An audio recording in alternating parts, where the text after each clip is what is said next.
जयतितेऽधिकं कृष्णा जन्मना व्रज श्रयत इन्दिरा कृष्णा शश्वतत्रहि जयतितेऽधिकं कृष्णा जन्मना व्रज श्रयत इन्दिरा कृष्णा शश्वतत्रहि दयितदृश्यतां कृष्णा दिक्षु तावकाः त्वयि धृता सवां कृष्णा त्वां विचिन्वते दयितदृश्यतां कृष्णा दिक्षु तावकाः त्वयि धृता सवां कृष्णा त्वां विचिन्वते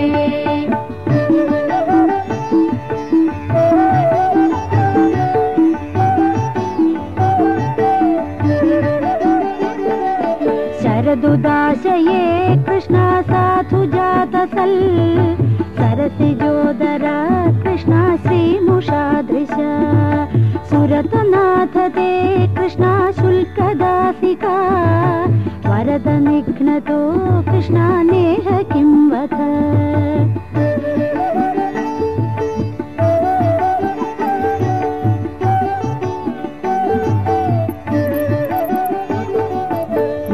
विषजलाभ्ययात् कृष्णा व्याळराक्षसात् वर्षमारुदात् कृष्णा वैद्युतानलात् विषमयात्मजा कृष्णा विश्वतो भयात् वृषभते वयं कृष्णा रक्षितामुः जयतितेऽधिकं कृष्णा जन्मना व्रज श्रयत इन्दिरा कृष्णा शश्वतत्रहि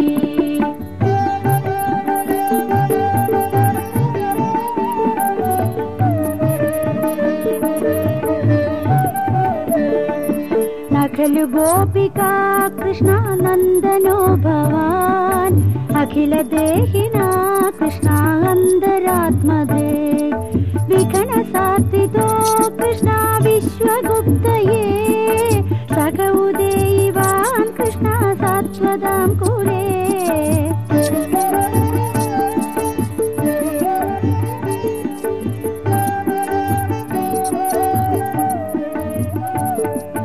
विरचिताभयं कृष्णा विष्णुधूर्यते चरणमीयुषां कृष्णा संस्कृते भयात् करसरोरुहं कृष्णा कान्दकामदं शिरसि देहिन कृष्णा श्रीकरगृहम्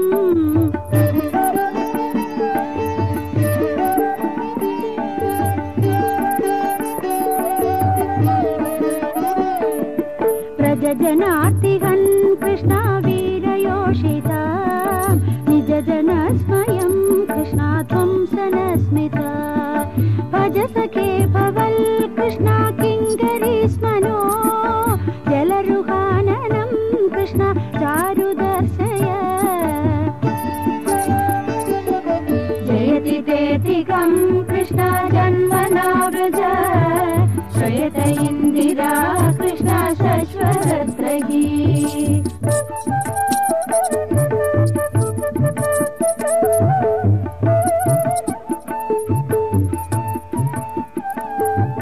प्रणतदेहिनां कृष्णा पापकर्शनं तृणचरानुगं कृष्णा श्रीनिकेतनं फणिफणार्पितं कृष्णा ते पदाम्बुजं कृणुकुचेषु न कृष्णा कृन्ति हृच्छयम्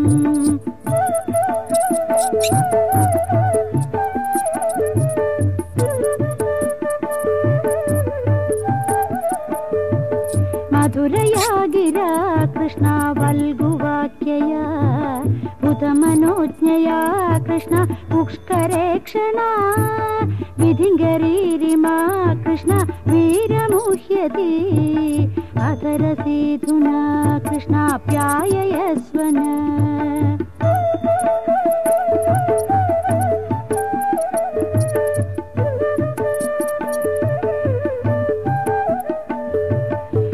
कथामृतं कृष्णा तप्तजीवनं कविभिरीडितं कृष्णा कल्मषापहं श्रवणमङ्गलं कृष्णा श्रीमदाततं भुवि गृह्णन्ति ते कृष्णा भूरिता जना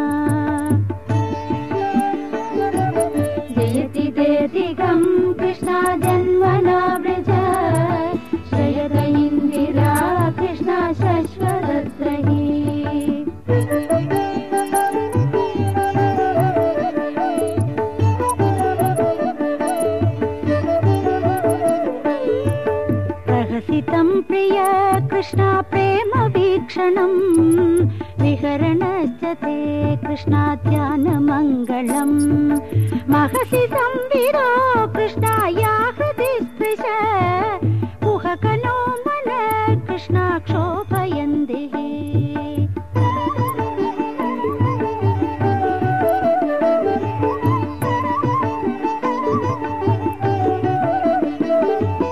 चलति यद्व्रजा कृष्णाचारयन् पशून् नलिन सुन्दरं कृष्णानाथ ते पदम् शिलतृणाङ्गुरै कृष्णासीततीतिन कलिलतां मन कृष्णाकान्त गच्छति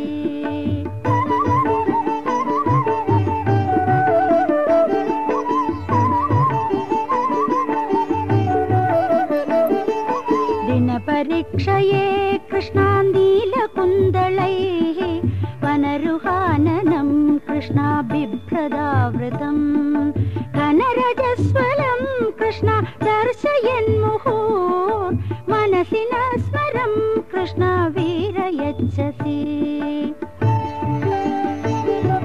जयति देदिकं कृष्णा जन्मना व्रज श्रयत इन्दिरा कृष्णा शश्वतद्रही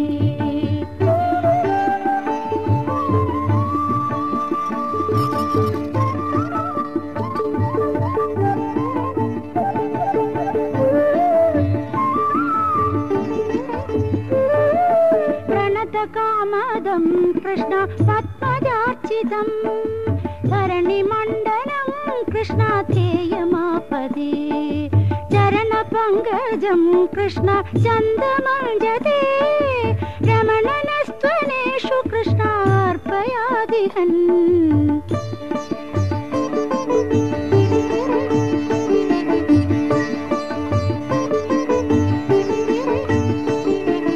सुरतवर्धनं कृष्णाशोकनाशनं स्वरितवेणुना कृष्णा सुष्ठुचुम्बितम् इतरराग विस्मारणं नृणां वितरवीरन कृष्णा तेतरामृतम्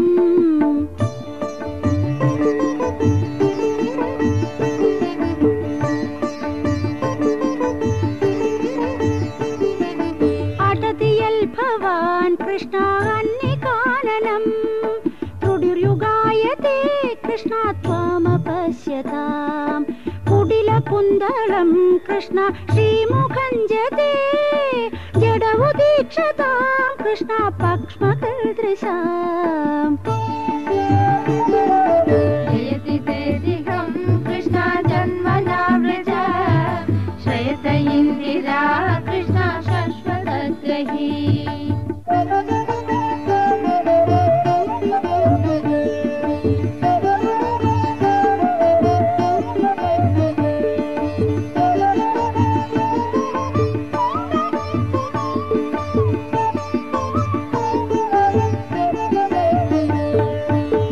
सुतान्वय कृष्णा भाद्रबान्धवान् अधिविलङ्घ्यते कृष्णान्द्यच्युतागताः यदि विदस्तवोल् कृष्णा गीतमोहिताः हितवयोषिता कृष्णा कस्य जेनिषि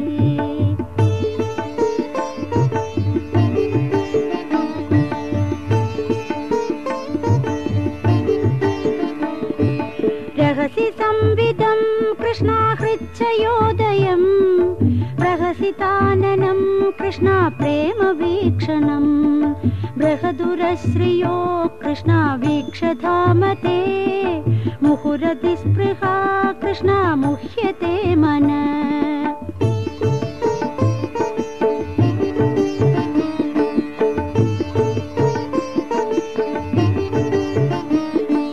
ब्रजवनौकसां कृष्णा व्यक्तिरङ्गते व्रजनहन्द्र्यलं कृष्णा विश्वमङ्गलम् त्यजमनार्चन कृष्णा स्वल्स्पृहात्मनां स्वजनहृद्यजां कृष्णा यन्निषूदनम् यत्ते सुजातचरणाम्बुरुहं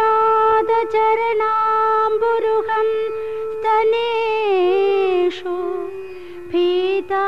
शनैः प्रियदधीमहि कर्कशेषु तेनाडवीमडसि तद्वथनेन किं कूर्पादिभिर्भ्रमति धीर्भवदायुषां नः इति गोप्यः प्रगायन्त्यः प्रलबन्त्यश्च चित्रथा रुरुदुः सुस्वरं राजन् कृष्णदर्शनलालसाः तासामाविरभूश्चौरिः स्मयमानमुखाम्बुजः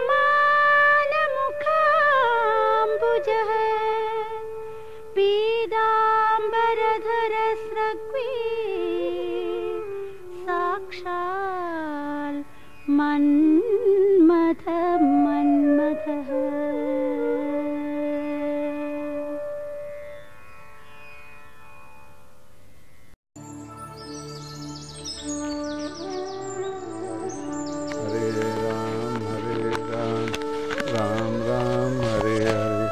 हरे कृष्ण कृष्ण कृष्ण हरे राम राम राम हरे हरे हरे कृष्ण कृष्ण कृष्ण हरे हरे हरे राम राम राम हरे हरे हरे कृष्ण कृष्ण कृष्ण हरे हरे हरे राम राम राम हरे हरे हरे कृष्ण कृष्ण कृष्ण हरे हरे पुंडलीक वरदारी विठ्ठल श्री ज्ञानदेव तुकाराम अवधूत चिंतन श्री गुरुदेव दत्त भगवान गोपाल कृष्ण महाराज की जय भगवान श्रीधर स्वामी महाराज की जय जगद्गुरु शंकराचार्य महाराज की जय जय जय रघुवीर समर्थ। ओम पूर्णमिदं पूर्णात् पूर्णमुदच्यते पूर्णस्य पूर्णमादाय पूर्णमेवावशिष्यते। नमः शान्ताय दिव्याय सत्यधर्मस्वरूपिणे स्वानन्दामृततृप्ताय श्रीधराय नमो नमः। कृष्णाय वासुदेवाय हरे परमात्मने प्रणतक्लेशनाशाय गोविन्दाय नमो नमः। हरि ओम।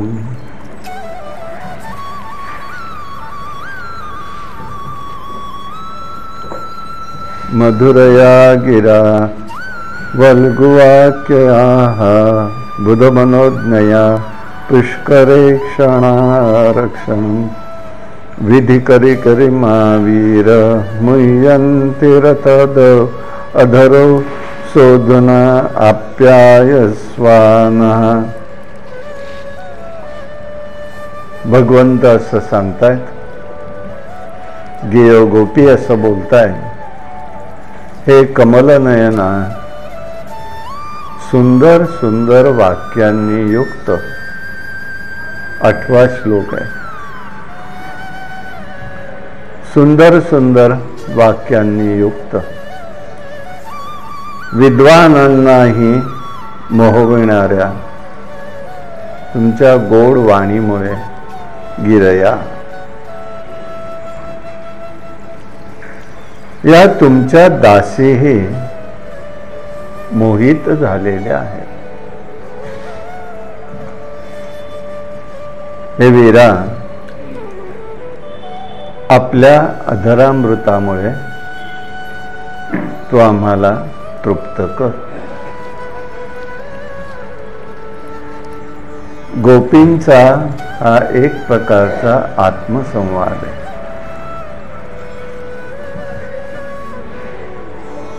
जणू काही भगवंत अदृश्य जरी झालेले आहेत तरी सुद्धा भगवंत आत्मस्वरूपाने त्यांच्याशी बोलतायत आणि गोपी त्याला उत्तर देत आहेत। असा भाव त्या ठिकाणी प्रगट होतो. भगवंत गोपींचा अभिमान, अहंता जी प्रगट झाली आहे गोपींच्या ठिकाणी, भगवंत आमचा आहे.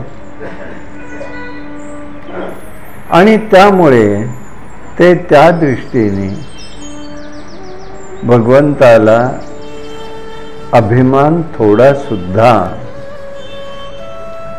कपत नाही. त्यामुळे भगवंत अदृश्य झाले आणि आता त्या ठिकाणी भगवंताची आळवणी करताय. आधी त्यांना शोधलंय, खूप शोधलंय. दोन्ही गीतं पहिली त्या दृष्टीने झाली.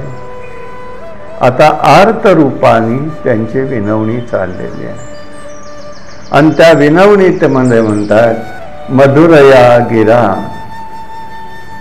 तुझं बोलणं हे अत्यंत गोड आहे.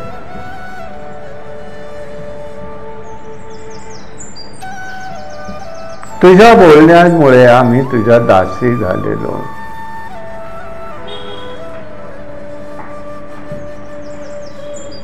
जणू यामध्ये एक प्रकारचा संवाद आहे. मी आपल्याला पहिल्यांदाच सांगितलं, कालही बोललो होतो.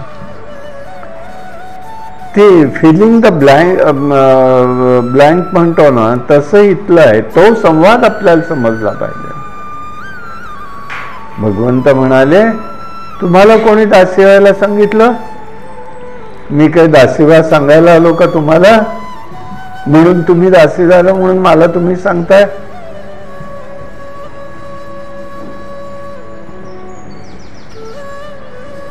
तू अशी जादू केली आहेस, भगवंत गोपी म्हणतात. जणू काही तुझं बोलणं इतकं गोड आहे की सगळं विश्व त्यामध्ये मोहून जात.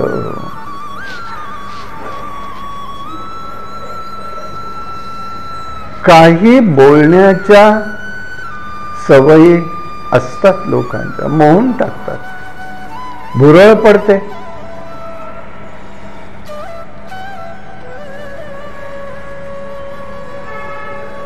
आणि त्या ठिकाणी त्यांना तेवढंच काय ते दिसतं. परंतु भगवंताचं मोहून टाकणं वेगळं आहे, हे लक्षात येतं आपल्याला. मधुर वाणी आहे.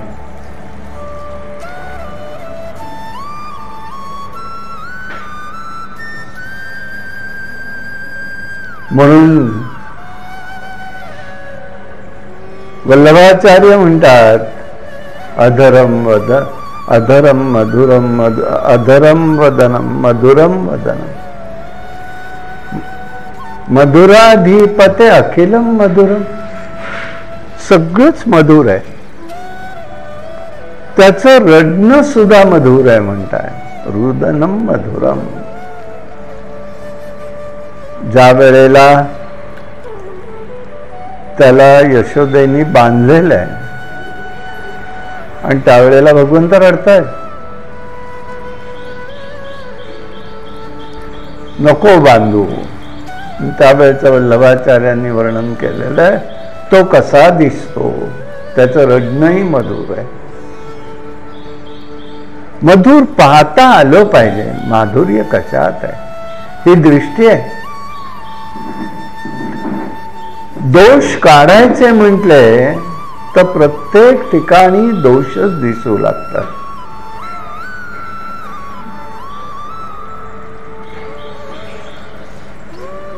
पण सौंदर्य पाहायचं म्हटलं, माधुर्य पाहायचं म्हटलं तर कुठेही माधुर्य मनुष्याला दिसू शकत नाही. ही दृष्टी आहे एक प्रकारची.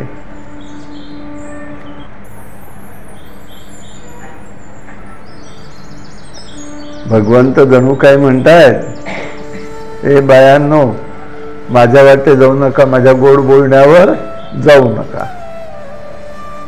मग काय त्यांना म्हणायचंय?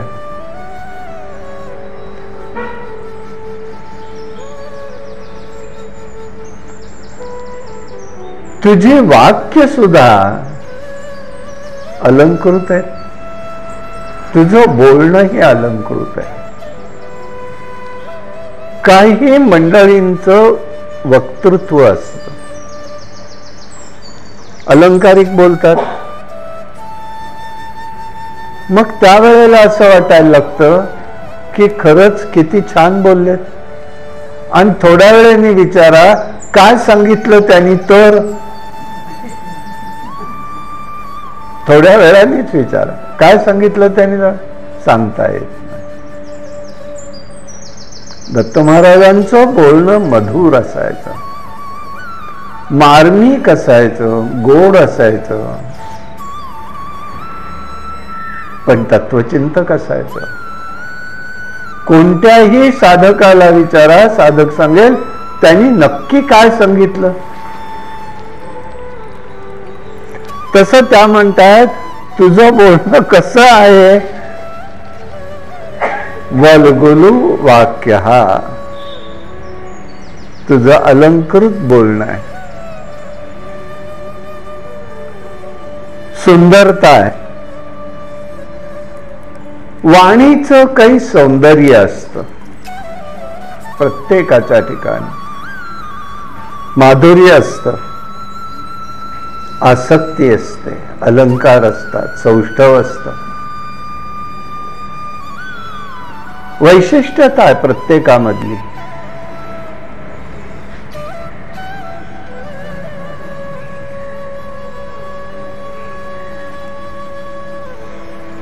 सांगायचं एवढंच आहे भगवान गोपींना, हे बघ तुला जे काही बोलायचं आहे ते तू माझ्याशी, आमच्याशी मोकळेपणाने आणि वेचक बोल. बरं नक्की तुला काय म्हणायचंय, एक एक एक एक कारण शोधू नको अदृश्य होण्याला दृश्य होण्यासाठी. तुला पटकन बोल काय बोलायचंय ते.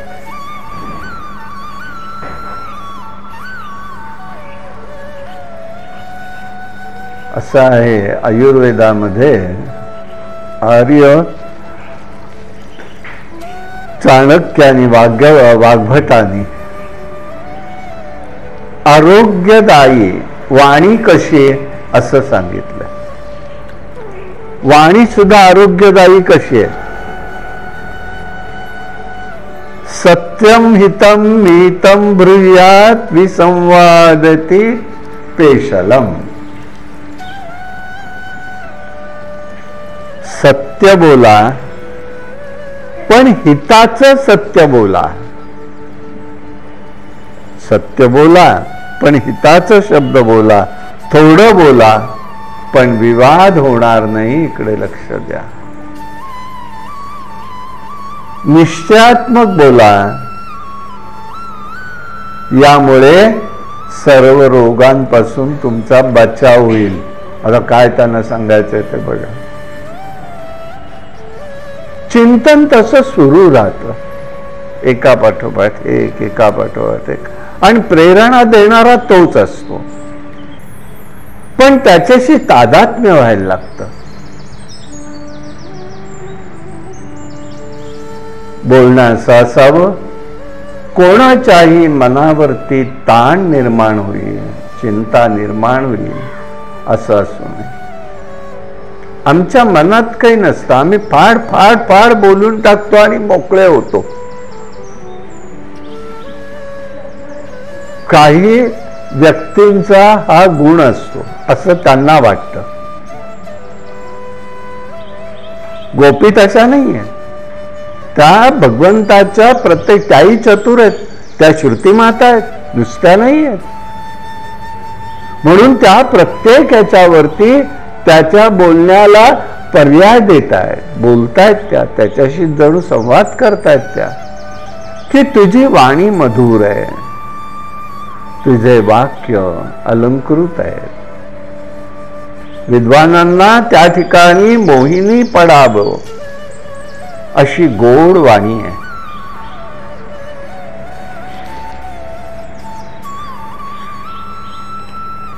हिताचं बोलत चला, विवाद होणार नाही,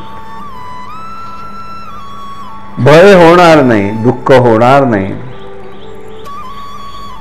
थोडं बोलून शिरंव्यर्थ घालून देऊ नका. म्हणून काही महात्मे मौन धारण करतात आणि पाटीवरती लिहितात.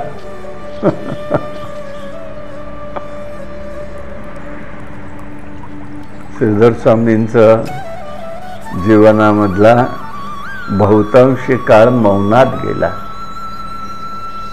पण पाटीवर लिहिणं अगदी गरजेपुरतं, अगदी गरज, की ज्यांना खुणाकरून कळलं नाही किंवा आपल्याला काही भाव सांगायचा आहे, एकांतात आहेत आणि बाहेर न काही अपेक्षित आहे, किंवा आपल्याला बाहेरच्यांना काही विचारायचं आहे, त्याचं उत्तर द्यायचं आहे, त्यावेळेला ते पाटीचा उपयोग करत असत.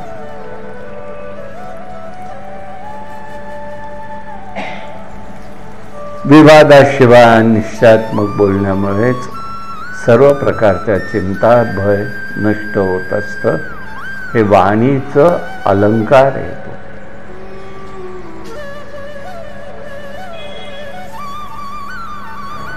आपण जे काही सांगतो त्या ठिकाणी आकांक्षा असते,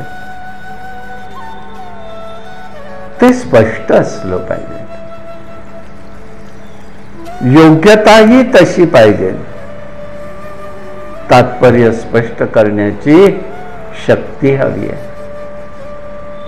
नाही तर एकच गोष्ट बोलायची आणि 4-4 वेळा तीच सांगायची, पण बोलायला दुसरं जवळ काही नसतंच,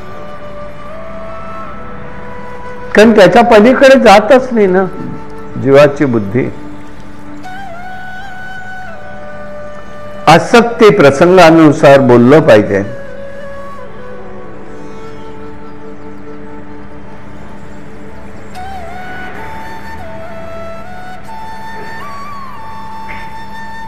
प्रसंगानुसार बोलणं हे महत्वाचं आहे. लग्न आणि मृत्यूची चर्चा करायची आहे, योग्य आहे का? लग्न चाललेलं आहे, लग्न समारंभ आहे आणि तेथे मृत्यूची चर्चा करायची आहे, अयोग्य आहे. सौष्ठव म्हणजे वाणीमध्ये रस अलंकार असले पाहिजे. साधी गोष्ट आहे. एखादा अतिथी आला तर आपण जेवायच्या वेळेला आला तर काय म्हणतो, 1-2 घास खाऊन तरी जा.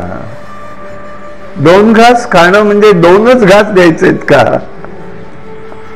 अर्थ काय, भाव काय, हे त्या ठिकाणी महत्वाचं आहे. तात्पर्य समजलं पाहिजे. आणि म्हणूनच बुद्धिमान लोकांना हे तुझं बोलणं कळतं.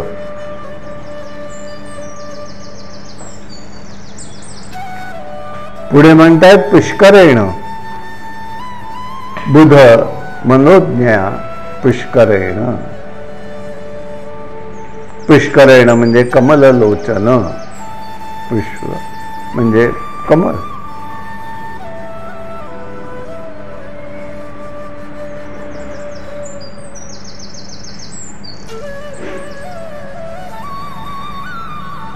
दृष्टव्या वक्तव्या अप्यायीच स्वाहा.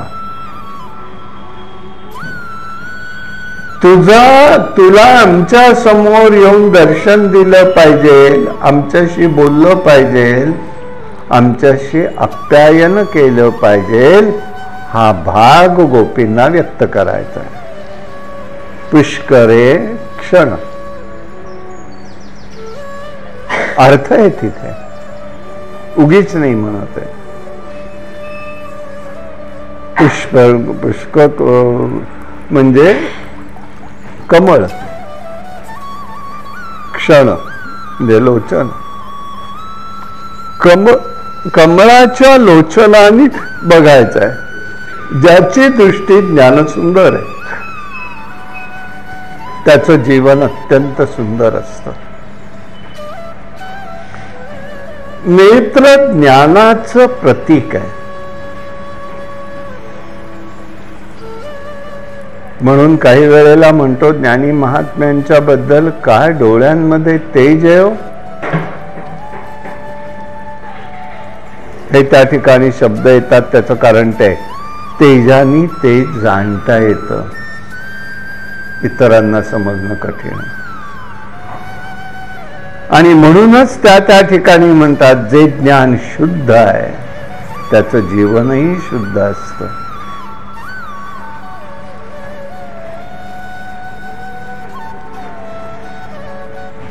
थोडक्यामध्ये या शब्दाचा अर्थ असा आहे, तू आमच्या हृदयामध्ये कमल नयनांनी बघ, कोमल नयनांनी बघ, आमचं अंतःकरण कोमलतेने बघ. एक शब्द आहे पण अर्थ किती आहे बघा, एकच शब्द आहे.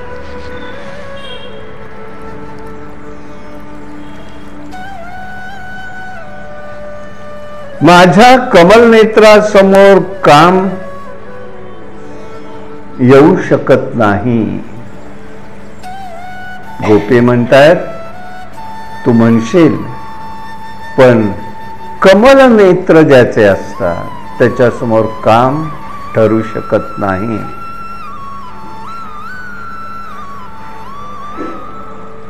तेव्हा कोमल अशा नयनांनी आमच्याकडे बघ, आमचा काम नष्ट होऊ दे. गोपींचं सांगणं.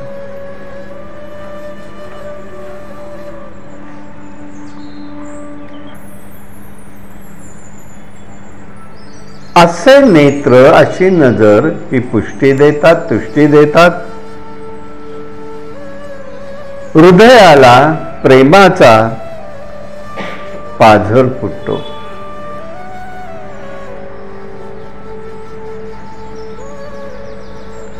वास्तविक असं आहे, ध्यानाचा अभ्यास ज्याला करायचा आहे, अभ्यास जो करत असेल त्याला येईल लक्षात, जरी सगळं शरीर भगवंताचं पवित्र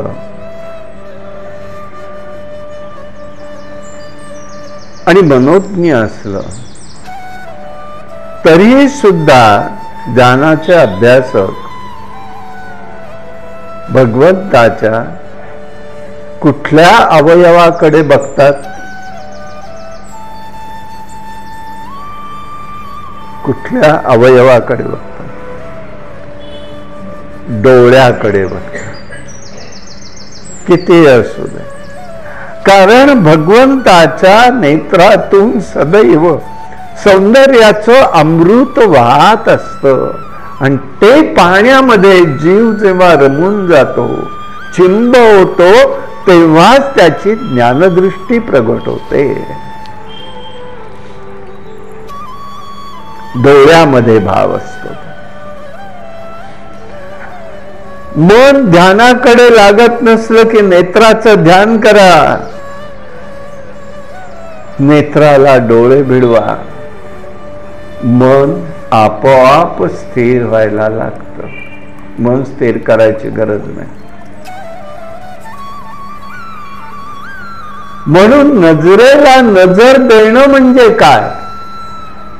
तर नजरेनी नजरेतलं सौंदर्य पाहणं, प्रेमप्रवाह पाहणं. तिथे पारदर्शकता. आणि म्हणूनच गोपींनी डोळ्यांबद्दल म्हटलेलं आहे, मधुरया गिरया गिरा. त्याची वाणी अशा स्वरूपाची आहे की ती डोळ्यातनं भाव व्यक्त करत राहते. म्हणून शेवटचा शब्द चरणातला पुष्करे क्षण.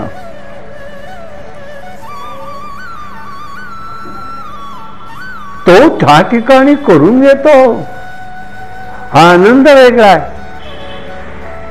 आणि म्हणूनच अमृतानी सिंचित शब्दावली आहे. हृदयामध्ये कटुता असली तर लपवण्याचा प्रयत्न करू नये.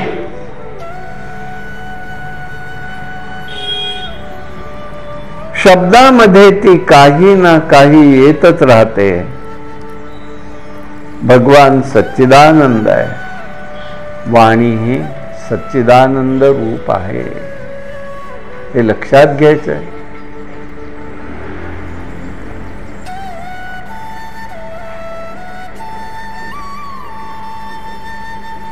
वल्गु वाक्य. हा इथे परत असा शब्द येतो की बोलण्याचा ढब आहे, प्रभावी वक्तृत्व आहे. वेध घेतो माणसाच्या मनाचा, हृदयाचा, अंतःकरणाचा, आणि त्याला त्या ठिकाणी त्याचं अंतःकरण ते मधुर आणि कटुता नाही ना याची जाणीव करून देत असतो.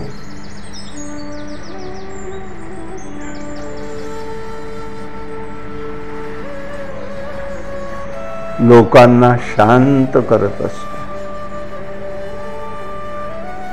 बुध मनोज्ञ. हा विद्वान सुद्धा आनंदात निमग्न होतात.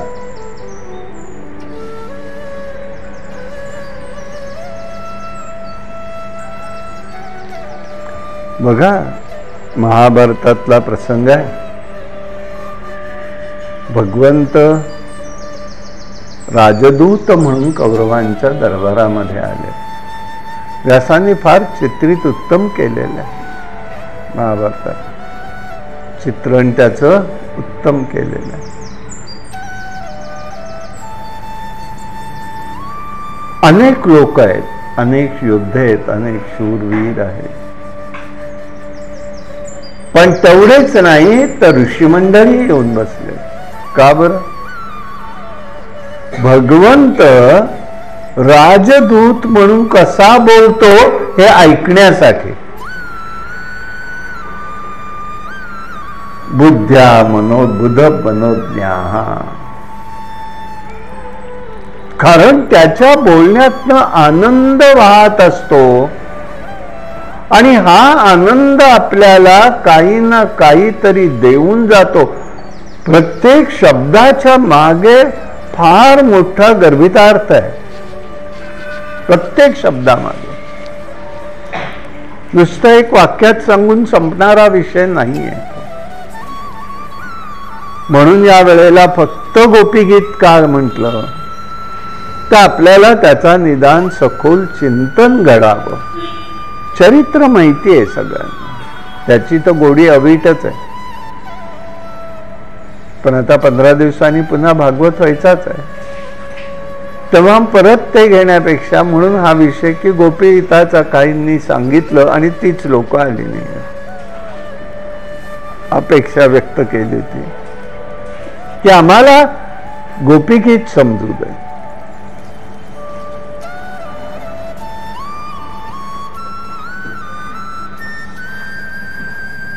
पुढल्या चरणामध्ये वीर शब्द वापरला. विधी करीरिमा वीर मुह्यंती.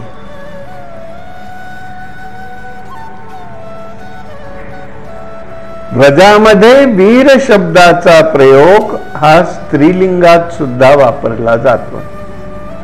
ब्रजभाषेमध्ये म्हणजे वृंदावनाच्या भाषेत. ब्रजभाषा वेगळी आहे बरं, काय स्वतंत्र आहे. हरिसूरदासांनी त्याची टीका लिहिलेली आहे भागवताची. ती ब्रजभाषेत आहे. अत्यंत गोड भाषा आहे. ज्याप्रमाणे रामचरित मानस ऐकायला गोड वाटतं, उत्तरेकडे सगळीकडे तेच गायलं जातं. सगळीकडे. आणि चाल एकच आहे पण ऐकायला इतकं गोड वाटतं की त्या प्रत्येक शब्दातनं तो त्या ठिकाणचा भाव भगवंतापर्यंत पोहोचत असतो.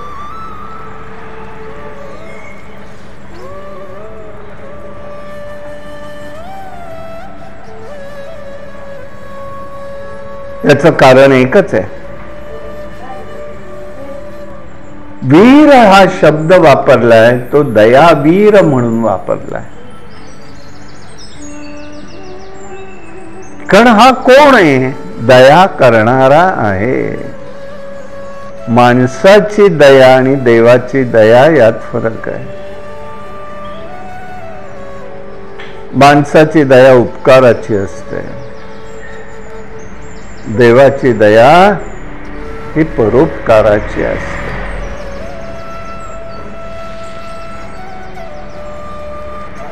आम्ही तुझ्या सेविका आहोत. या सगळ्या गोष्टींनी जणू काही आम्ही मोहित झालेलो आहोत. मूर्छा आलेली आहे आम्हाला.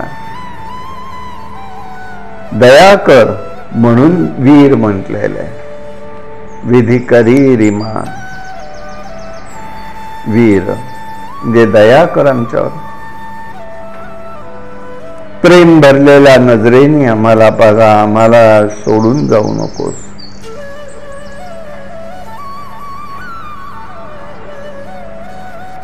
कदाचित आमचे प्राण तुझ्या देहामध्ये समाविष्ट होत हा भाव त्या ठिकाणी. आमची शुद्ध आता हरपली आहे. आम्ही कोणाला काय म्हणतो हे कळत नाही.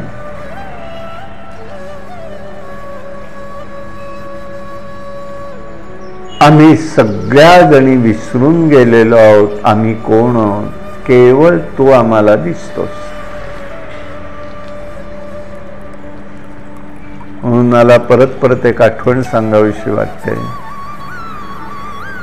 आमच्या दिंडीमध्ये एक आचार्य होते आणि आचार्य मीठ जरी वाढायला आणलं, जिलबीचं ताट आणलं तरी एकच शब्द बोलायचे, हरी हरी हरी हरी हरी हरी. की ओळखावं मामा काहीतरी घेऊन आलेले. पदार्थ समजायचा आणि आपल्याला बघायला लागायचं तेव्हा कळणार पदार्थ काय आहे. अखंड भगवंताचं नाव मुखामध्ये. कोणी आपल्याला इतर काही भ्रम होण्यापेक्षा हे भ्रमिष्ठ झाले म्हटलं तर हरकत नाही. म्हणावं होऊ देत की काय म्हणावं. भगवंताचं नाव मुखामध्ये जर घेतलं गेलं सदैव तर काय बिघडलं. गोपींची अवस्था ती झाली आहे. म्हणून त्या बारीक बारीक गोष्टींमधून भगवंताचे अनुसंधान साधायचा प्रयत्न करताय. तुझी वाणी मधुर आहे. श्रुती वाणी आहे आणि तिच्यामध्ये मध्विगिरा हा प्रयोग करून वेदांतामधला कर्माला प्रवृत्त करताय. आणि म्हणूनच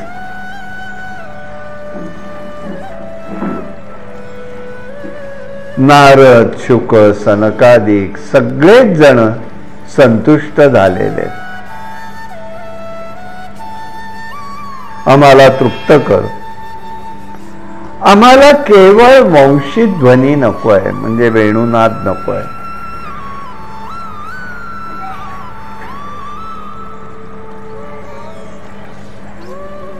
तुझी वाणी रसात्मक आहे. नाही तर या सगळ्या ह्याच्यामध्ये वेणूचा शब्द काढला असता, पण कुठेही काढत नाहीये. आम्ही वेणू नादांनी तुझ्याकडे आलेलो आहोत. बाबा वाजवला, वेणू वाजवला आणि त्या सगळ्याच जणी आलेल्या आहेत. सर्वस्वाचा त्याग करून आलेल्या आहेत. हे त्याच्यामधलं वैशिष्ट्य आहे.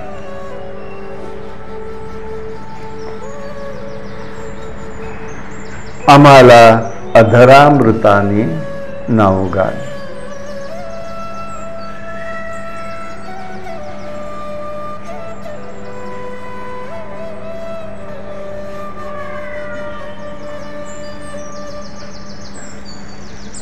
ज्या वेळेला बघा मनुष्य बेशुद्ध पडतो, त्यावेळेला पाणी शिंपडतात. काही जाणकार असतात ते मंत्र म्हणतात. फुलं अन्य काही वस्तू हुंगायला देतात.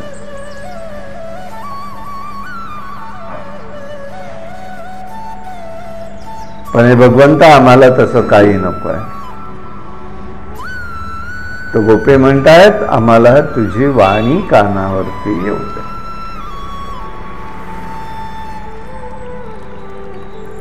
हे अधरामृत प्राशन. कारण मुखामधून शब्द बाहेर पडणार ते अमृता समान आहे, ते आम्हाला ऐकायचं आहे.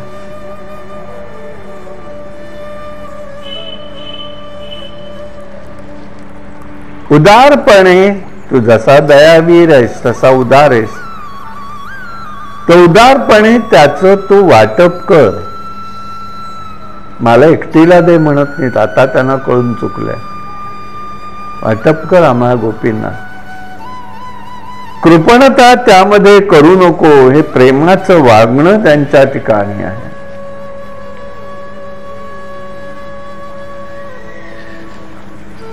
हे द्रवता कधी कळते?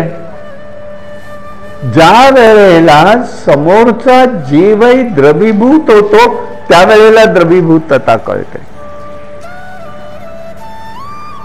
बघा माऊली ज्ञानेश्वर भावार्थ दीपिका ज्ञानेश्वरीमध्ये कसं म्हणतात, ये ब्रह्मरसाचे पारणे निमित्त केले नारायणे. अर्जुनाला म्हणतात हे ब्रह्मरसाचं पान आहे, नारायणाने निमित्त केलंय आणि त्या अर्जुनाला तिथे सांगतायत. हे ब्रह्मरसाचं सेवन केलंय ना, तो अनुभव त्यांनी घेतला ना, आणि ते निमित्त करून आज मला या ठिकाणी सांगा ऐकायला मिळते, हे ते सांगतात. आणि म्हणूनच या ठिकाणी जर काही असेल तर एकच आहे, भगवंताला म्हणतायत तुम्ही सर्व प्रेमाच्या गोष्टी तर सांगता, पण प्रेमाचे एकही लक्षण तुमच्यामध्ये नाही, कारण तुम्ही आत्ता अदृश्य झालात. आम्हाला तुला पाहायचं आहे, तू आम्हाला दर्शन दे.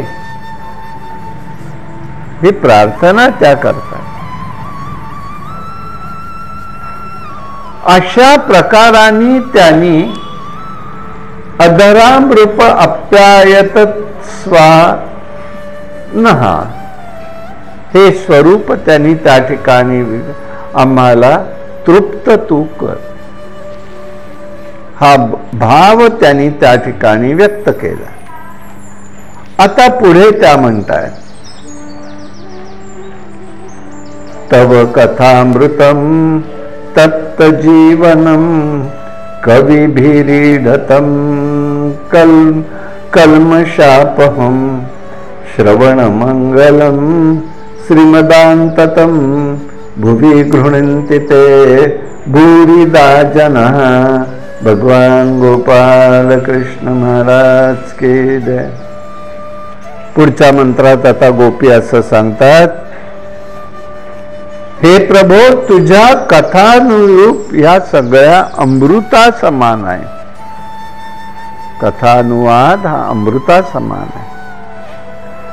विरहानी व्याकुळ झालेल्यांचं जीवन सर्वस्व आहे. ज्ञानी लोकांनी त्याचं गायन केलेलं आहे. त्या सगळ्यांचं पाप ताप तू मिटवून टाकतोस आणि या त्या श्रवणामुळे सुद्धा त्यांचं कल्याण होत असतं. तुझ्या कथांचं जे सुंदर कथांचं वर्णन करतात ते खरे दानशूर आहे. हा भाव गोपी आता या मंत्रामध्ये या श्लोकामध्ये व्यक्त करतात. तव कथामृतम, तुझ्या कथांची सदैव चर्चा करतात. अहो ते सुद्धा गुणानुवाद करता येणं सामान्य नाही. जरी आम्ही ऐकलेलं असलं तरी ते परत स्मरेल असं नाही, पण ऐकायला लागलं की स्मरण व्हायला लागतं की अरे हो हे सांगितलं होतं, आता मला लक्ष. पण आता सांगा काय सांगितलं नाही. विषयामध्ये संसारिक आसक्तीमध्ये जीव गुंतलेला असतो, त्याचं आवरण पडतं, विक्षेप निर्माण होतो आणि पुन्हा तिथून आम्ही 2 पावलं दूर जातो, दूर जातो. आणि म्हणूनच ते त्या ठिकाणी सांगताय, तव कथामृतम तप्त जीवनम. आम्ही या ठिकाणी अत्यंत व्याकुळ आहोत. तप्त जीवन म्हणजे व्याकुळ आहोत. तुझ्या कथा आम्हाला आमचं जीवन आहे. आम्हाला त्या ठिकाणी आनंद आहे, त्याचाच आहे.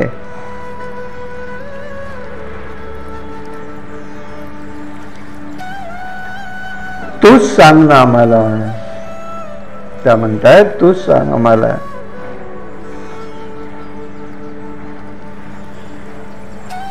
जे शब्द कानावरती पडतात त्याचं आम्ही काय करायचं? ते अमृता समान आहे. ते शब्द आम्हाला अमृता समान आहे.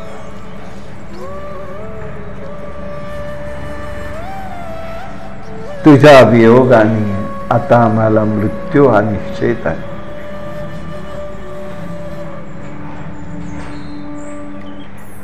सगळ्यांनी तुझी कथा गाऊन गुणवर्णन करून आम्हाला टकवलं.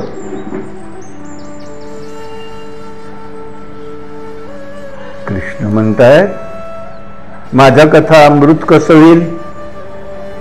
अमृत वेगळं, माझं कथा कसं अमृत होतील? गोपी म्हणाल्या, अमृतापेक्षाही वरचढ आहेत. कशा आहेत? कविभिरीडतम कल्माशपाअहम. कशा आहेत त्या?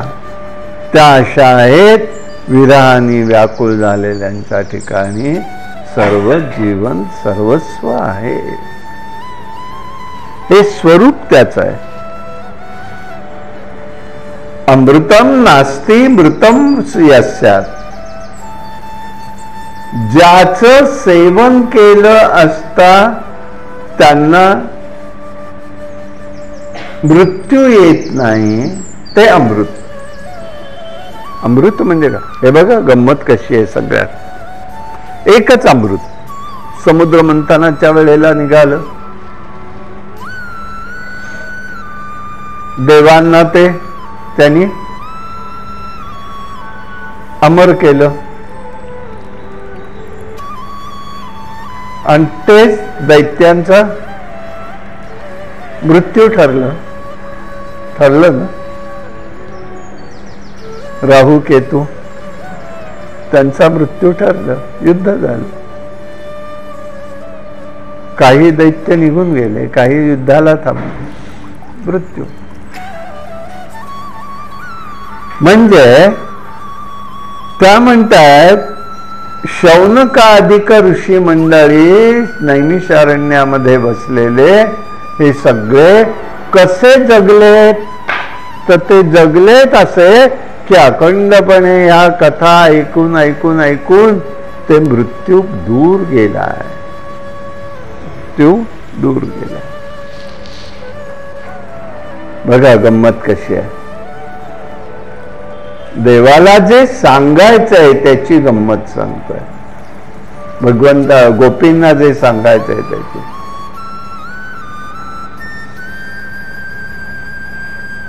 राजा परीक्षिताला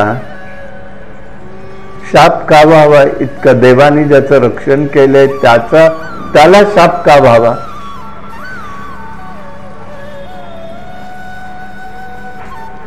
बरं, शाप झाला तर मृत्यू आला का?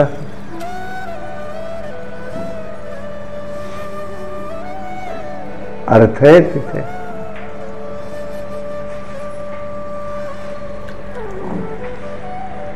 त्याचं रक्षण करता भगवंत आहे, त्याला मृत्यू सुद्धा काही करू शकत नाही. ना वस्त्र ना शस्त्र ना अस्त्र काहीही करू शकणार नव्हतं. म्हणून शाब्दिक शस्त्रांनी त्याचा देह फक्त पडला, तो अमर झाला. कशामुळे? कथा श्रवण झाल्यामुळे. तहान भूक लागली म्हणून शमिकांच्या आश्रमात येणारा राजा मेलेला सर्प तो गळ्यात टाकतोय, शापाला पात्र ठरतो. देवाची योजना ही तशीच होती. शापाला पात्र ठरला, पण कथानी तो अमृत स्वरूप झाला. हे वैशिष्ट्य आहे. आणि म्हणूनच भागवत कथा सांगण्यासाठी शुकाचार्य महाराज स्वर्गलोकातून आले.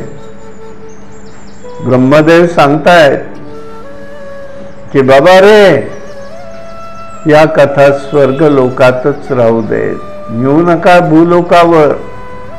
हा अमृताचा कलश देतो, नेऊन दे राजा परीक्षिताला. त्याला अमर करायचं तर अमर कर, पण कथा मात्र देऊ नका. सगळेच जण कथाचे सहभागी होते. किती कथाचं महत्व आहे भागवत महात्म्यामध्ये पहिल्यांदा सांगतायत. कथाचं महात्म्य काय?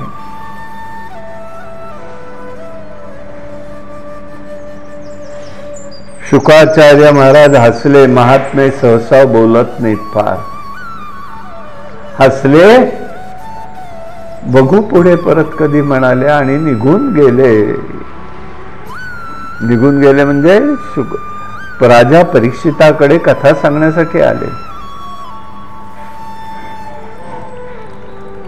राजा परीक्षिताला कथामृताचं पान केलेलं. राजा तक्षक त्याला दंश करेल, पण त्याच्या देहाला करेल, त्याला नाही होणार. सामान्य जीव हा तिथेच भरकटतो.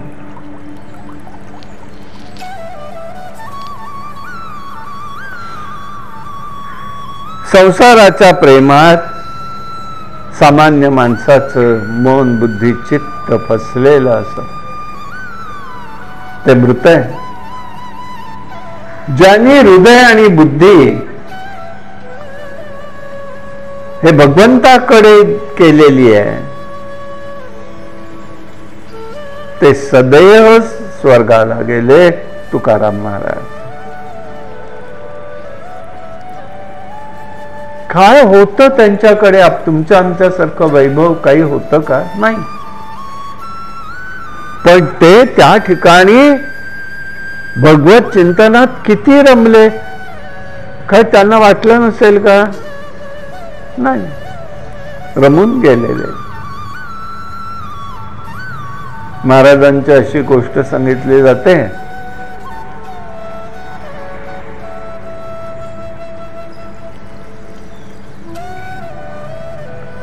एकदा मेवणा, पुण्यातले सावकाराची मुलगी, जिजाऊ, भवानी पेठेत आजही तो वाडा आहे.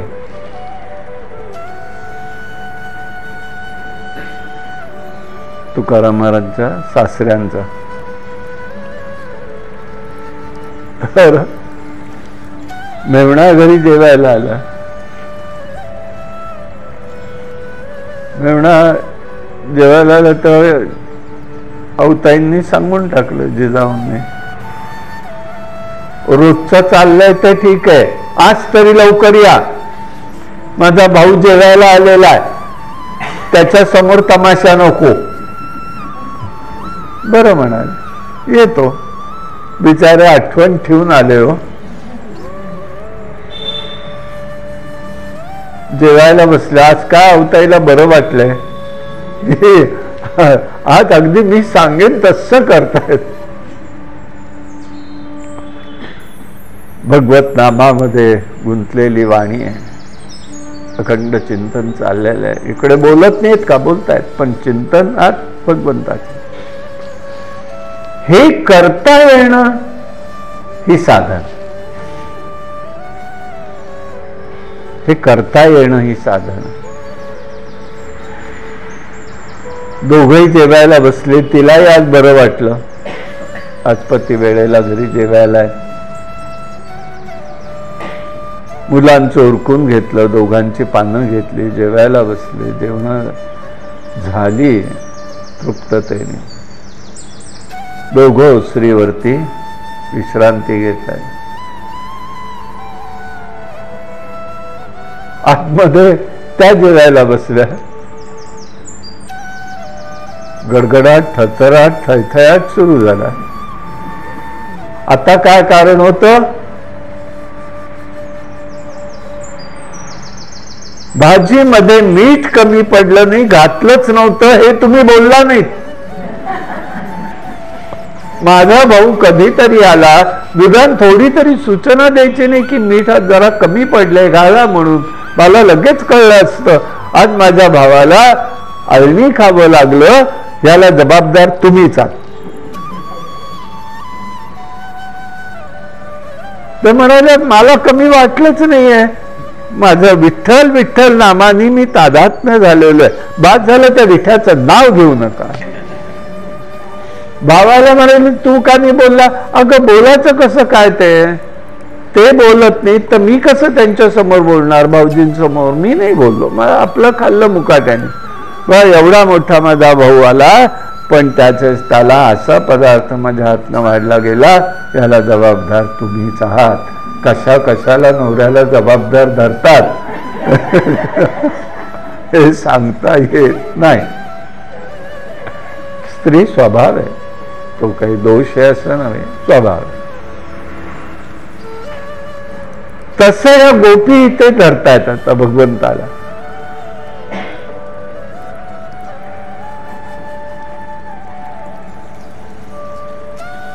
भगवंताच्या चरणापासून गंगा निघाली आहे, स्वर्ग पृथ्वी आणि पाताळापर्यंत ती पवित्र करते.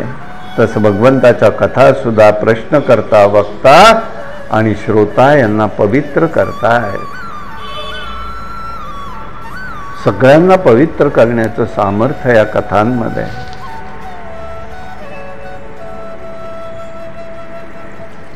जीवनाचं कर्तव्य जो विसरून जातो त्याचा मृत्यू हा निश्चित आहे.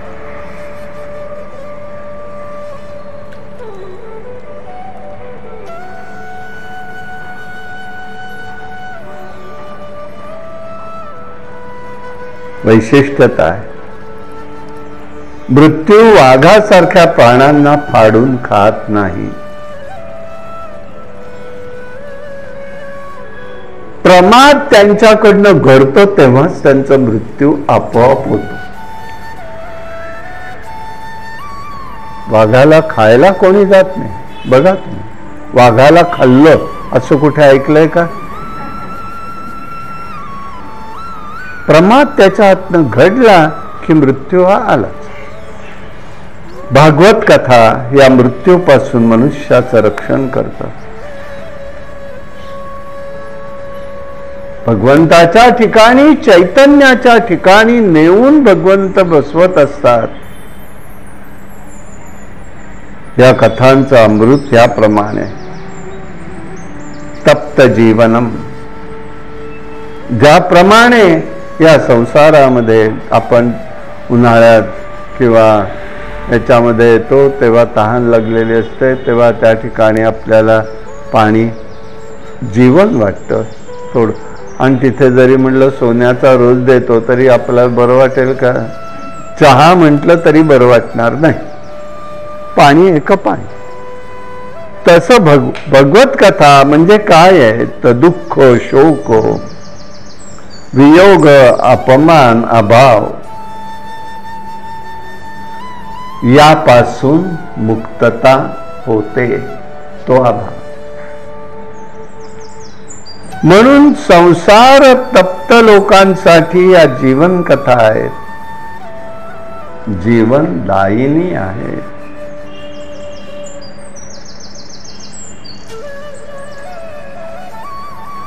असं आहे. आज कोणी दुःखी नाही, ते उद्या दुःखी होणार नाहीत असं नाही. पण कथा श्रवणामध्ये भजनामध्ये कीर्तनामध्ये अखंड आनंद आहे. हे त्याचं वैशिष्ट्य आहे. बघा चक्र चालू असतं गाडीचं, एकदा ते वर जातं तितकंच वेगाने खाली येतं, पुन्हा ते वर जातं पुन्हा ते खाली येतं. सुख आणि दुःख जीवनामध्ये असंच चालतं. हे ज्याला कळतं तो निरपेक्ष होतो. म्हणून तुकाराम महाराज म्हणाले, वाहिल्या उद्वेग दुःखची केवळ, भोगणे ते फळ संचिताचे, ठेविले अनंते तैसेची राहावे चित्ती, असो द्यावे समाधान.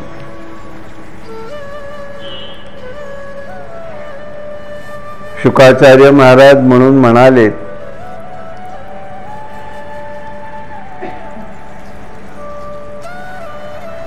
की भागवतामध्ये भगवंताला सांगतायत, परीक्षिताला म्हणतायत, परीक्षिता जिथे महापुरुष एकत्र येतात तिथे नद्या फक्त एका बाजूनी वाहत नाहीत तर चारी बाजूनी वाहत असतात. म्हणजे उत्साह असतो, भगवंताचं गुणानुवाद सुरू असतो, तो चतुर्बाहू रूपाने असतो. कथामृतामुळेच बघा शरीराचे धर्म, भूक, तहान, मनाचे रोग, भय, शोक स्पर्श करत नाही. बघा ना राजा परीक्षिताचीच गंमत. तहान भूक लागली म्हणून अपराध घडला, शाप झाला, कथा ऐकायला लागला आणि तहान भूक विसरून गेला. तहान भूक विसरून गेला. वा माणसांना एक तासभर बसायचं म्हटलं तर अलीकडे कठीण होतं. भगवत चिंतन नामामध्ये सुद्धा बसायचं म्हटलं तरी कठीण होतं. पण भागवत कथेच्या वेळेला कोण बळ देतं? 3-3, 4-4, 5-5 तास बसतात ना, मग ते कोण देतं? जे श्रोत्यांचंच कौतुक सांगतोय फक्त.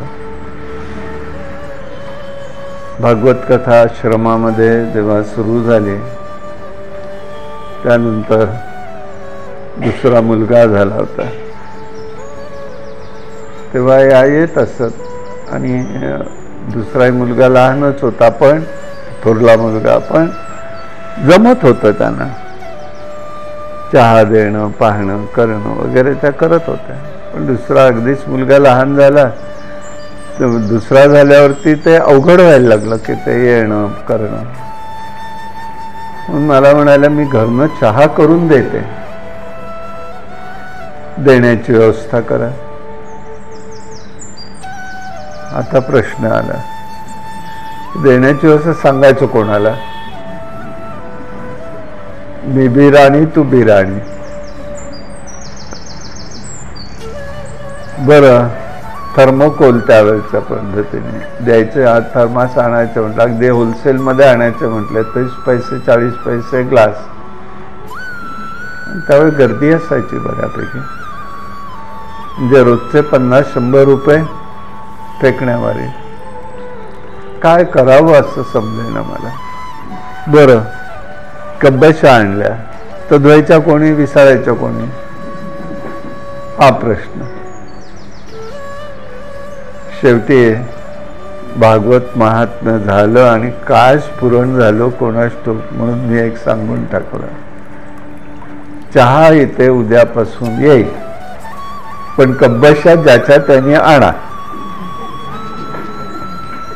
म्हणजे कशा न्यायच्या त्या तर तशाच न्या, विसळून द्या.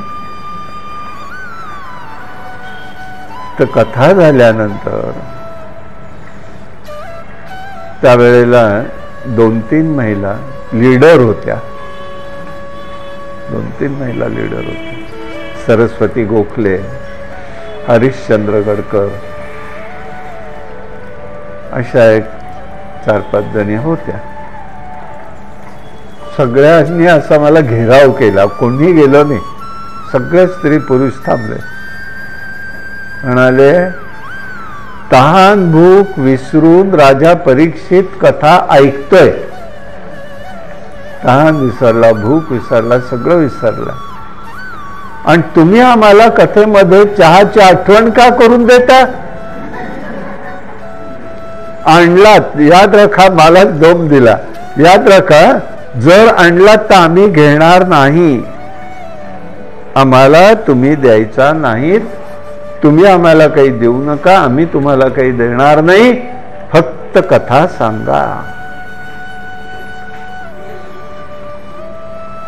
हा म्हणणारे जीव कसे तयार झाले हे सांगायचं ना. हे कुठलं सामर्थ्य? हे त्याचं सामर्थ्य आहे, त्या कथांचं सामर्थ्य आहे. हा घडलेला प्रसंग सांगतोय ना, आणि खरंच कोणीही घेतलं नाही, काहीच नको. दिलं नाही म्हणून नाही, अमुक झालं नाही म्हणून नाही. आता व्यवस्था करा, नाही तर करू नका, आम्ही येणारच नाही. गोडी वाटायला पाहिजे, मुख्य स्वाद घेता आला पाहिजे, हे वैशिष्ट्य.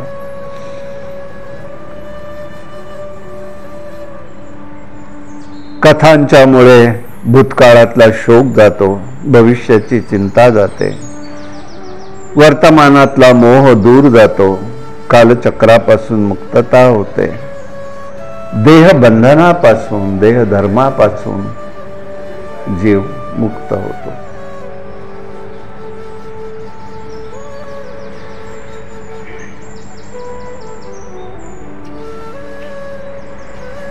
भागवत कथा ह्या अमृत स्वरूप आहेत, देवांना अमृतापेक्षाही श्रेष्ठ आहेत. याचं कारण एकच आहे, ऐश्वर्य, धर्म, यश,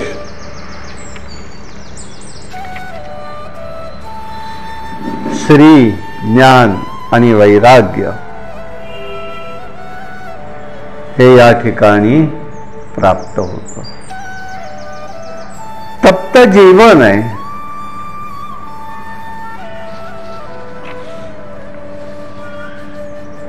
तप्त जीवन का आहे? लोक पुण्यकर्म करण्यासाठी धर्माचरण करतात, यज्ञ दान तप करतात, स्वर्गात जातात, अमृतपान करतात, सुख संतोष मिळाला असं वाटतं, पण पुण्याचा अंश संपला की पुन्हा मर्त्यलोकम विनश्यति, पुन्हा त्यांना खाली यावं लागतं. पण कथामृत झाल्यानंतर तप्त जीवन जे असतं ते शांत होतं, त्याला काही परत यावची गरज नाही.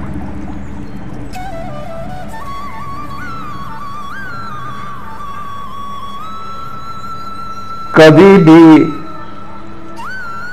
रीडितम, इथे म्हणायचंय की या महापुरुषांनी, शिवानी, ब्रह्मानी, नारदांनी, सनत कुमारांनी, शौनकांनी या ठिकाणी पुष्कळ चिंतन केलेलं आहे, प्रशंसा कथांची केलेली आहेत, आणि स्वर्गीय अमृताचा त्याग त्यांनी केलेला आहे.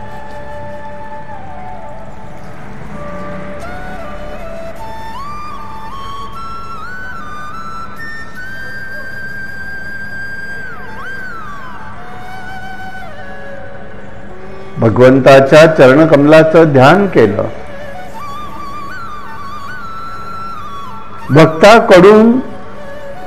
वक्त्याकडून श्रवण केलं,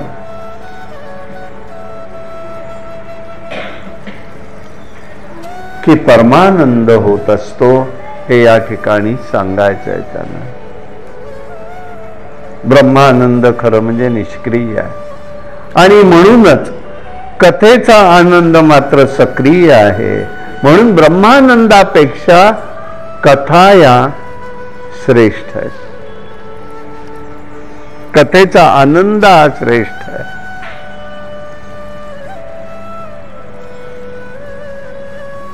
म्हणून ज्ञानी मंडळी केवळ कथेमध्ये रमत नाही, ब्रह्मानंदात रमत नाही, तर ते कथांमध्ये रमून जातात. म्हणून वृंदावन काय आनंद आहे बघा. वृंदावनात सुद्धा गेलात की काय होतं, कसा असतो अखंड राणीचा चाललेला जय जयकार चिंतन.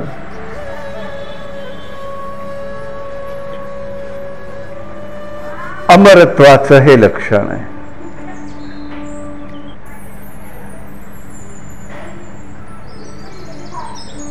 संसाराचा त्याग करून या कथारूपी अमृत सिंधू मध्ये आनंद क्रीडा करतात.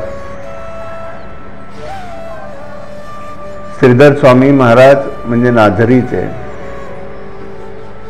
यांनी त्या ठिकाणी टीका लिहिताना भागवतावरती असंच लिहिलेलं आहे, पुण्यात्मा धन्य असतो, कथामृताच्या सागरात तो आनंदाने विहार करतो आणि म्हणूनच त्याला धर्म अर्थ काम मोक्ष हे तृष्ण वाटतात, तृण समान वाटतात. आम्हाला मोक्ष नको, संपत्ती सोहळा नावडे म्हणा. तुकाराम महाराज सांगतात तसंच इथे हे आम्हाला काही आवडत नाही. आम्ही निर्धन आहोत, भोगरहित आहोत, बंधनात राहू, पण कथा श्रवण करू, हा भाव त्या ठिकाणी असतो.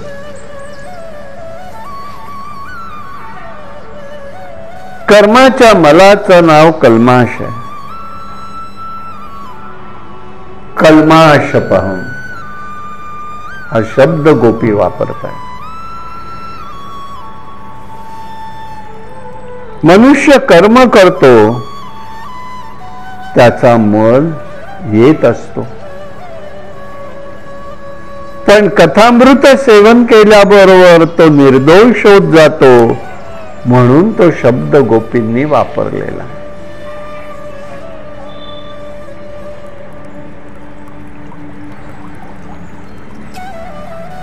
कथारूपानी प्रविष्टो अयम करणेंद्रहा. भगवंत असं सांगतो की मी उद्धवाला सांगितलंय त्यांनी की मी कसा प्रवेश करतो हृदयात. प्रविष्टो अयम करणेंद्रहा, मी कानाच्या भोकामधून आत प्रविष्ट होतो, आत प्रविष्ट होतो. मी तिथे राहायला जागा दिली तर राहतो. म्हणून संत संतात काम क्रोधे केले घर रीते. घर म्हणजे हृदय, हे घर रीत केलं आणि आम्ही त्या ठिकाणी त्याला राहायला जागा दिली, म्हणजे त्याची स्थापना ठेवलेली आहे. सांसारिक पदार्थ नेत्रातनं आत जातात, भगवंताचं नाम हे कर्णातनं आत जातं. फरक आहे. मनुष्याला संसारातल्या आसक्ती या नेत्रांनी स्पष्ट होतात. यासाठी हृदय अत्यंत स्वच्छ आणि पवित्र करण्याचं कार्य या कथा करत असतात. असं श्रवण आम्ही करायला पाहिजे. कुठे करा, कसंही करा, तो प्रश्न. पण आमचं अंतःकरण आणि हे शरीर पवित्र होईल असं करा.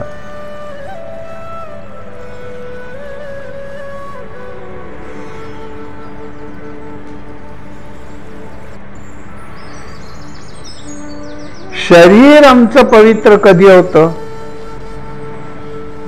अखंड नामानी होतं, अखंड नामानी होतं. पवित्र तो देह वाणी पुण्यवंत जो वदे अनंत सर्व काळ. संत सांगतात अखंड वाणी. म्हणून एक नेहमी मी म्हणताना म्हणतो, बघा तुम्हाला हा अनुभव घ्यायचा असेल, मनातल्या मनात एवढं तरी धरत जा की आपल्या अवतीभोवती बाळकृष्ण आहे. तो बोलवतोय, तो थांबतोय, तो रडतोय, तो माझा पदर ओढतोय, तो माझं धोतर ओढतोय. त्याला काहीतरी हवंय, त्यांनी मला घ्यावं असं वाटतं. लहान मुलाला वाटतं की नाही मोठ्यानी घ्यावं. बघा हातून एखादंच वाईट कर्म घडेल का? तो पाहतोय ही दावण ठेवली तर. मग त्याच्या त्या कथा तशाच आहेत. आमच्या प्रत्येक व्यवहार, प्रत्येक गोष्ट ही त्याला स्मरून ठेवली काय होईल?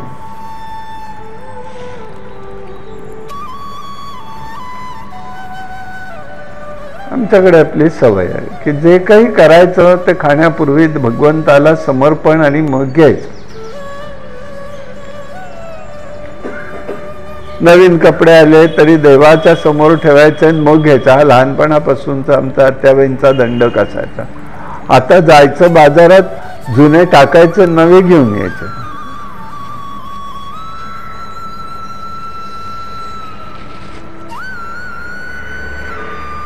त्या मुलांना एवढी सवय की कपडे आतले जरी आणले तरी सुद्धा ते देवासमोर ठेवा आणि घाला.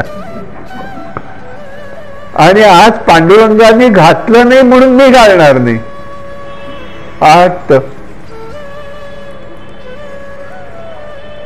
मग फोटोला लावायचं, मी म्हणायचं अरे त्यांनी घातलं, आता तुला घालायला हरकत नाही.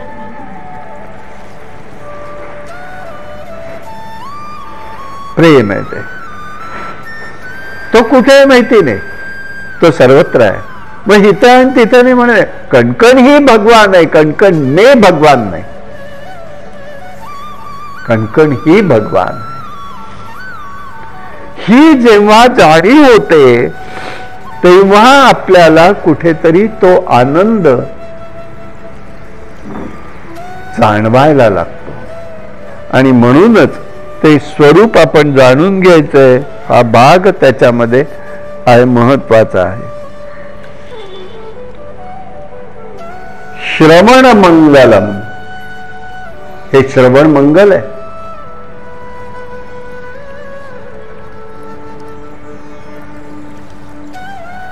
अमृत, स्वर्गीय अमृत प्याल्यावरती पिणारा तृप्त होतो. पण भागवत कथा किंवा भगवंताच्या कथा श्रवण केल्यावर मंगल होतं. आता हा फरक का करतात? मन हा धातू आहे संस्कृत मधला, आणि तो असं सांगतो गतिमान होणं. म्हणून तुकाराम महाराज म्हणतात मला मोक्षामध्ये मोक्ष आम्हा मारिते दासे. मोक्ष आम्हा घरी मारिते दासे नाही, नको आम्हाला मोक्ष. गतिमान असू देत, घेईन मी जन्म यादसाठी देवा. तुझी चरण सेवा साधावया. तुझी चरण सेवा येऊन मोक्ष पडण करायचंय काय? आम्ही भीत नाही गर्भवासाला, पण एकच आहे. तुका म्हणे गर्भवासी सुखे घालावे अम्माची. कुठे घाल? कुठेही नाही. कोळी कन्या पुत्र होती जे सात्विक, तयाचा हरिख वाटतो देवा. गीता भागवत करीती श्रवण अखंड चिंतन विठोबाचे. असं जिथे आहे तिथे आम्हाला घाल बाबा. देवाला सुद्धा सांगण्याचं हे मंगल. गोपीचे म्हणतात श्रवण मंगलम, हे मंगल आहे. आणि हे जे मंगल आहे ते व्हायला पाहिजे. आणि म्हणूनच ऐकण्यामुळे परम भगवान श्रीकृष्णाची भक्ती होते. भक्ती साधकाचा शोक मोह भय नष्ट करणारी असते. विद्या दोन प्रकारची आहे, पराविद्या अपराविद्या. गीतेनी त्याची फोड केलेली आहे. परा आणि अपरा, ब्रह्माविषयी ईश्वराचं ज्ञान देणारी पराविद्या आहे. संसाराविषयीचं ज्ञान देणारी अपराविद्या आहे.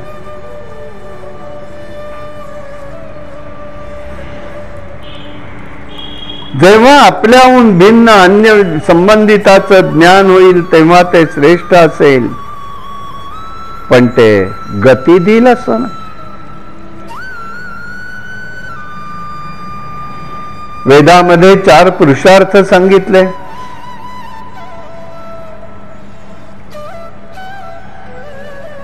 पण कोणताही पुरुषार्थ श्रवणाने मला प्राप्ती झाली असं म्हणता येत नाही.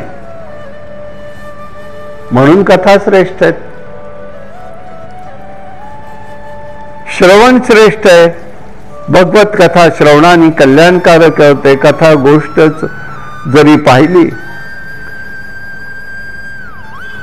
कथा श्रवण करण्याची इच्छा करणं हे सुद्धा श्रेष्ठ आहे, नुसतंच नाहीये.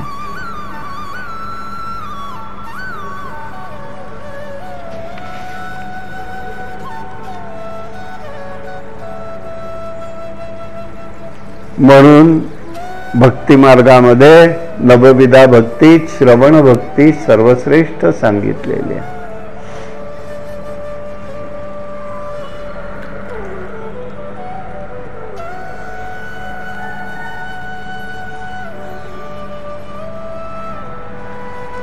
पण तुलसीदासजी मात्र दुसरी श्रवण भक्ती म्हणतात.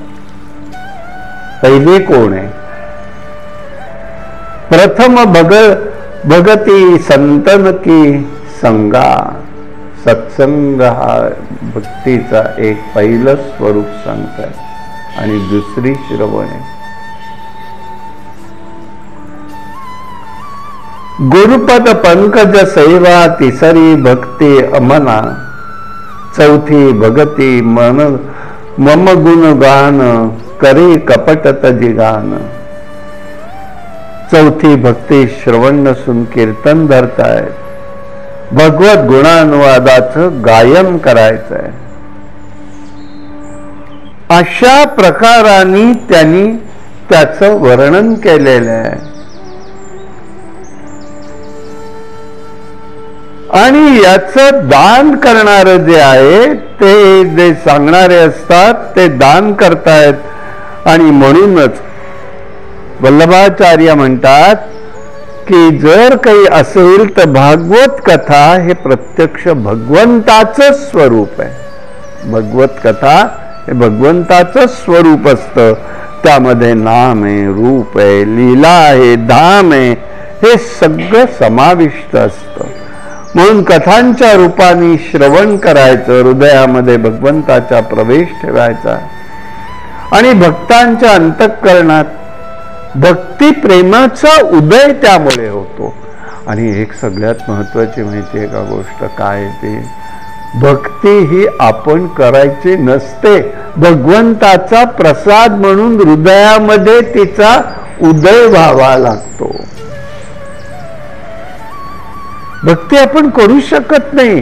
ती इतकं प्रेमस्वरूप आहे की ती भगवंत. म्हणून राधे राधे प्रेम तुला भगवंते दिदले त्यातील अंश मला तू दे. राधे त्यातील अंश मला तू दे. तुला भगवंतानी प्रेम दिलं, त्याचं प्रेम महत्वाचं आहे. ती भक्ती आहे. आणि म्हणूनच भगवान आणि त्याच्या कथांमध्ये थोडा फरक आहे. भगवान पृथ्वीवर अवतार घेतात आणि निघून जातात, पण कथा मात्र परतत्व असतात. त्या गात असताना, त्या ऐकत असताना त्याला वारंवार यावं लागतं. कथांच्या माध्यमात त्याला यावंच वाटतं आणि तो येत असतो. आणि म्हणून त्या सांगतायत भगवत कथा सांगणारे साक्षात भगवंत स्वरूप आहेत, ही जाण असायला पाहिजे असं गोपी सांगतायत. आणि म्हणूनच गोपी अनेक आहेत, अनेकांच्या मनातल्या भावना एक आहेत, परंतु भाव मात्र निरनिराळा असतो. तव कथामृतम म्हणजे त्या गोडेत म्हणून चालणार नाहीये. अशा विचारांनी त्यांनी त्यांच्या ठिकाणी सांगतायत त्या कशा आहेत तर कल्माशपहम. श्रीकृष्ण म्हणाले हे कसं काय शक्य आहे बाबा कल्माशम, म्हणजे मी काय सगळ्यांचं पाप घेत राहतोय का?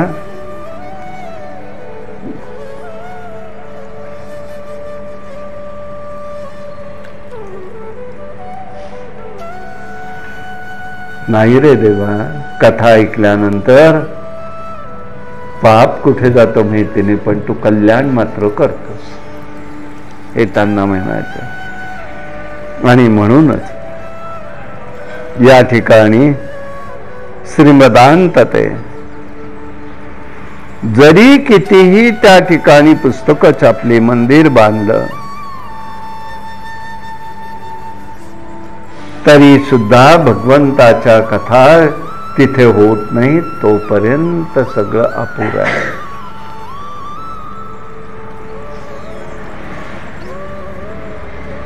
आणि म्हणून भगवंतानी या ठिकाणी सांगतायत ते गोपी असं म्हणतायत एका अर्थाने, आमचा आता तुझ्या बोलण्यावरही विश्वास राहिलेला नाही, कारण तव कथामृतम जे आहे गोड बोलणे ते आश्वासक देण्यासाठी कुशल आहे, पण त्याचं कार्य ते करत नाही. तुम्हाला काय अनुभव आला? गोपींना विचारतोय कृष्ण, तुम्हाला काय अनुभव आला? त्याच्याबद्दल असं म्हणताय ते गोपी म्हणतायत तप्त जीवनम यस्मात. हे ऐकून आमचं हृदय आत्ता या ठिकाणी संतप्त झालेलं आहे, आम्हाला शांतपणा वाटत नाही, तू साकार हो लवकर, हे त्यांना सांगायचं. केवळ पोथीचं पांडित्य तुझी प्रशंसा नाही, प्रेमाचं मर्मज्ञ प्रशंसा त्यांनी केलेली आहे.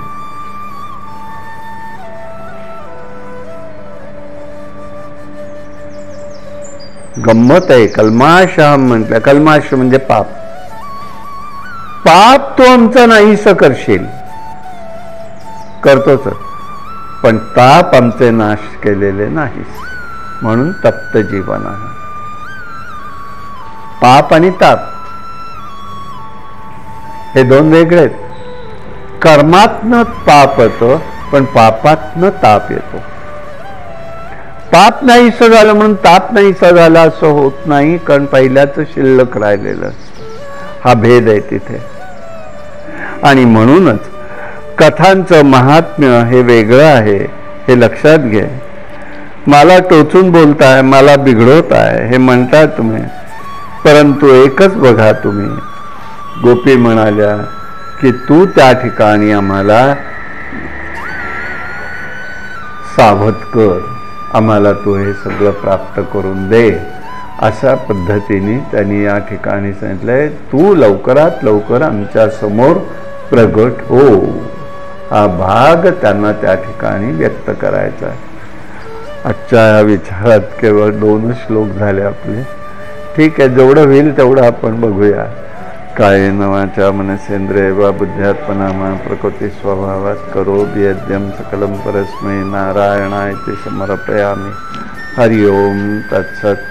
विठ्ठल विठ्ठल विठ्ठल विठ्ठल विठ्ठल विठ्ठल विठ्ठल विठ्ठल विठ्ठल कुंडली कवरदारी विठ्ठल. श्री ज्ञानदेव तुकाराम महाराज के जय.